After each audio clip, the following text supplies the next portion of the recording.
অনেক দিন হলো বাজারে যাওয়া হয়নি। ঘরে চিকেন আর একটা ক্যাপসিকাম ছাড়া তেমন কোনো সবজি নেই। তাই ভাবলাম আজ একটু চিল্লি চিকেন বানাই। আমাদের বাড়ির কাছেই একটা সানফ্রাম ভেজিটেবল মার্কেট আছে। ওখানে খুব ভালো টাটকা সবজি ও ফল পাওয়া যায়। আর অন্য দোকানের থেকে দামটাও কম থাকে।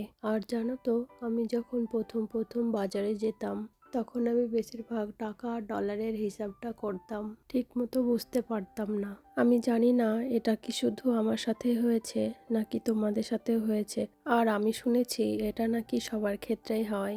তবে থাকতে থাকতে সবটাই শিখে গেছি, এখন আর কোনো অসুবিধা হয় না।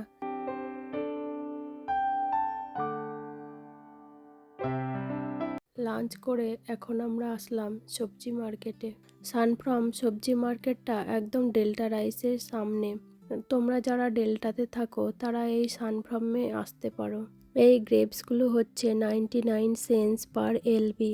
আর গোল্ডেন অ্যাপেল $1.49। তিনটে লেমনের দাম 99 সেন্টস। আর জানো তো, এখানে এসে প্রথমবার শুনলাম বিদেশে ভেন্ডিকে ওখরা বলে। আজকে ভেন্ডি হচ্ছে 199, মানে ওই $2 মতো।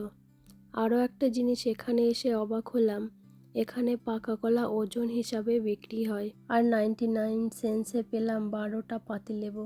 তবে কাঁচা সবজির দাম তো সবসময় একই থাকে না, কখনো বাড়ে কখনো কমে। যেটার দাম সবসময় বেশি থাকে তা হলো এই কাঁচা লঙ্কাটা।